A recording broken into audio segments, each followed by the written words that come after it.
Bueno, vamos a ver la matriz de mezcla para los neutrinos, para la oscilación de neutrinos. Nosotros ya habíamos dicho que teníamos tres neutrinos: neutrino electrónico, neutrino muónico y neutrino tauónico, y que teníamos estados en los que son combinación, y los habíamos visto para entender cómo eran las masas, por ejemplo, entre otras cosas.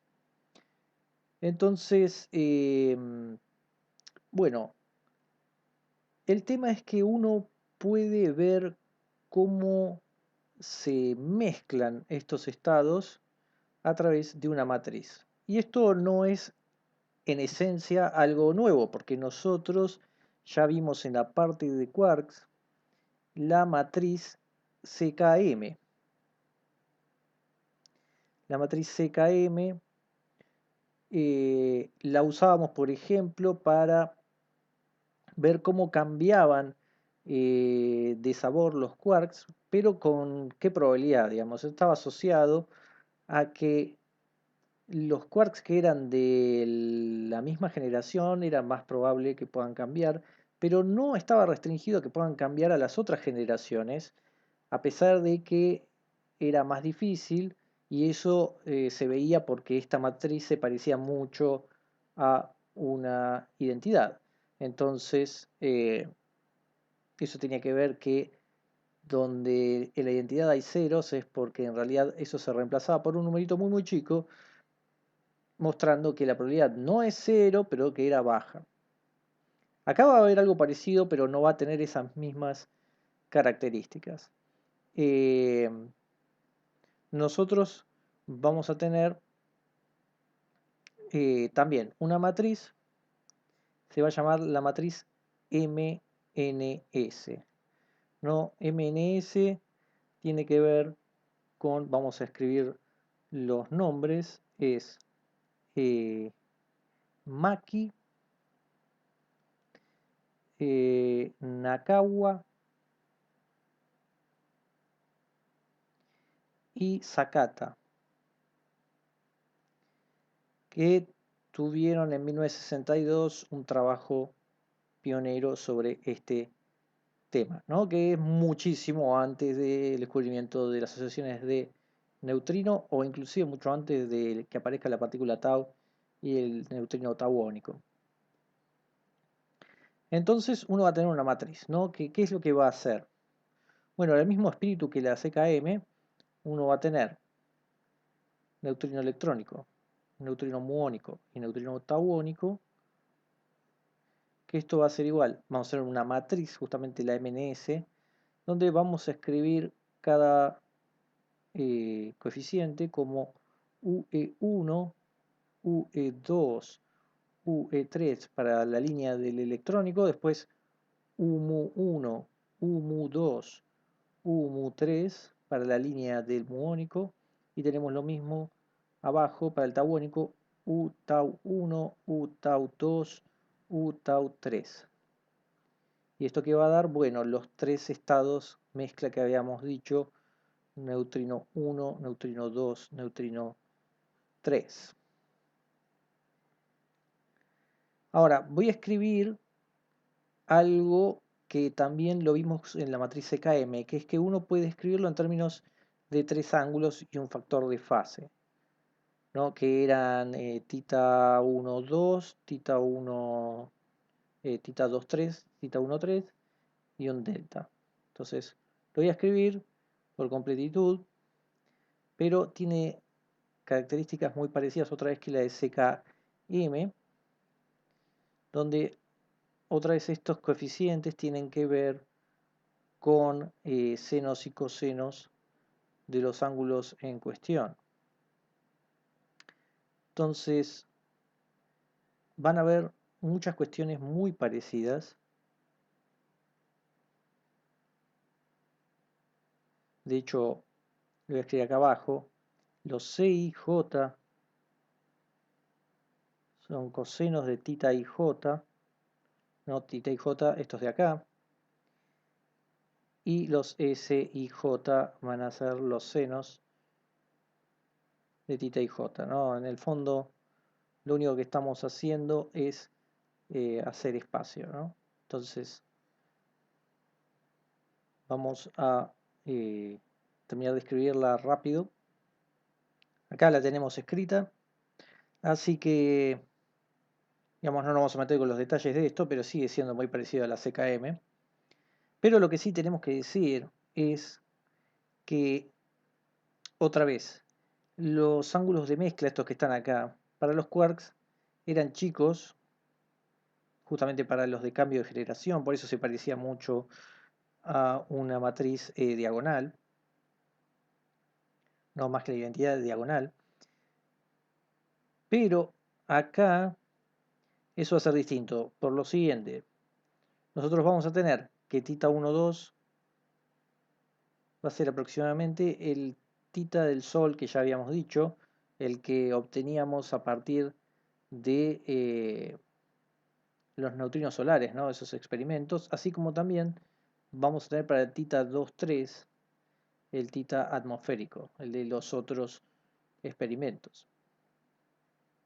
Claro, experimentalmente, ¿cuánto más o menos es esto para verificar efectivamente que no son chicos? Bueno, el θ Sol, para este caso, tenemos que es aproximadamente 34 más menos 2 grados y el θ atmosférico es 45 más 8 grados, más menos 8 grados. El θ 1,3, que también hay experimentos para esto, se sabe que tiene que ser menor a 10 grados. Entonces, otro detalle que podemos decir, U va a ser una matriz unitaria. ¿Qué significa esto? Que la inversa es igual a la transpuesta conjugada. Por lo tanto, uno va a poder invertir esto, es decir, uno multiplica por la inversa y esto se anula y aparece del otro lado. ¿Cómo nos quedaría? Bueno, de esta forma. Nu1, Nu2, Nu3, los estados que teníamos ahora pasan a estar del lado del igual y tenemos justamente la transpuesta conjugada que lo vamos a escribir como UE1, UMU1, U tau 1, todos tienen que estar conjugados y fíjense que estamos simplemente transponiendo porque esta columna pasa arriba y lo mismo hacemos con las demás, así que acá vamos a tener UE2, UE3, ambos conjugados, acá tendremos UMU2, UMU3, ambos conjugados y acá tendremos U tau 2, U tau 3, también ambos conjugados. Y esto multiplicado ahora sí por neutrino electrónico, neutrino muónico y neutrino tauónico. Bueno, entonces, digamos, uno puede pasar de un lado a otro.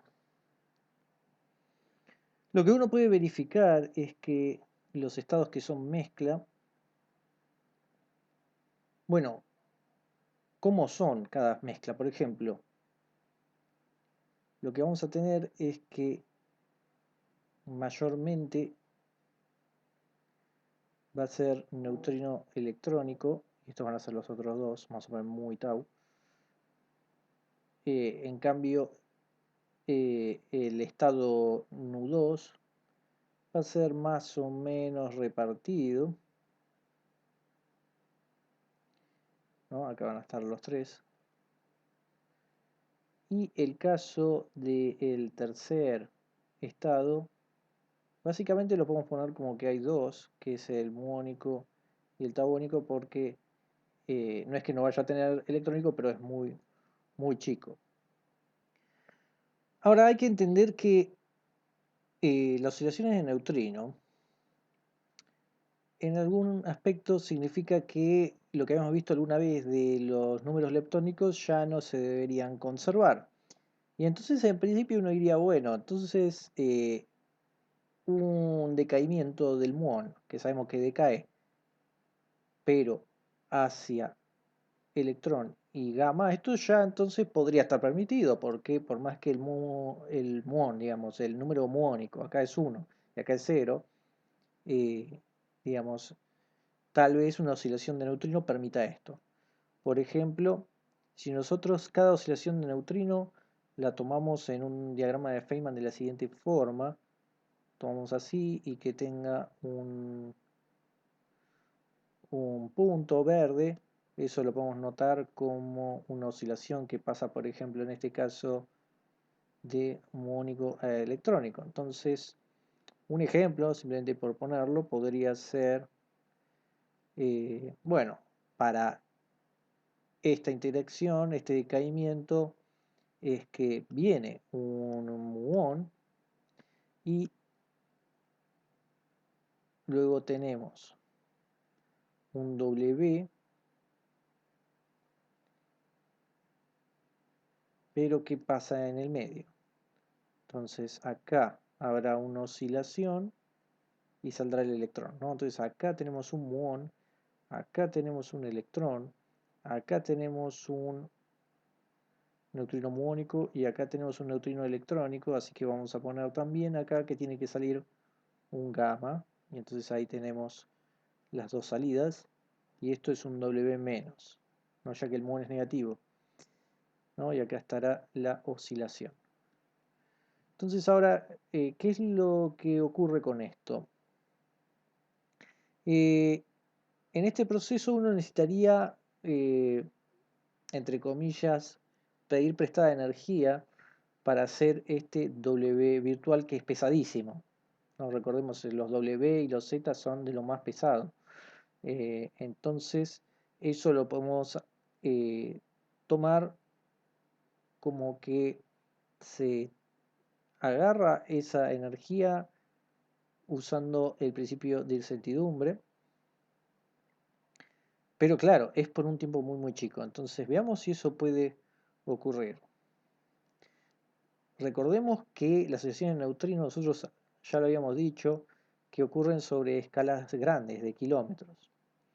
Entonces, en el caso este que estamos analizando, si uno recuerda eh, el principio de incertidumbre, energía-tiempo, ¿no? Que es esto de acá, esto no es un tau, esto es un tiempo.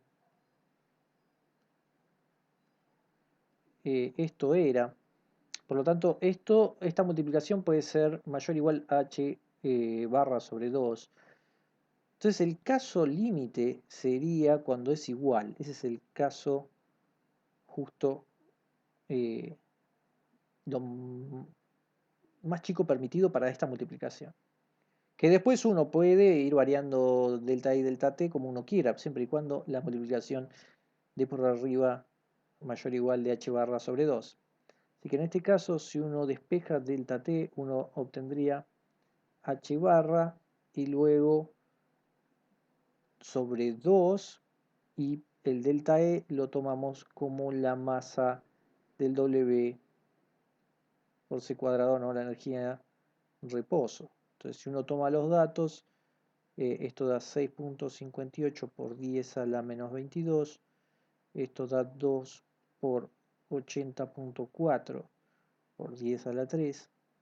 Si uno hace esa cuenta va a dar 4.09 por 10 a la menos 27, esto es en segundos, es el delta t, que si uno lo pasa a distancia multiplicando por la velocidad de la luz, suponiendo las velocidades relativistas que pueden tener los neutrinos, eh, entonces vamos a poder sacar la distancia que recorre, y esto va a ser 1.23 por 10 a la menos 18 metros. Entonces, ¿qué es lo que estamos diciendo con esto? Que claro, no tiene el tiempo suficiente como para que este W pueda pedir prestada la energía, por decirlo de una forma, eh, y poder realizar esto. En realidad, esto sí lo puede hacer, lo que no puede hacer es esto de acá, que es la oscilación del neutrino. Así que por más que no tengamos la conservación del número leptónico y todo eso, aún así hay ciertas barreras que parecen indicar que estas cosas no se van a poder hacer. Eso es lo más importante.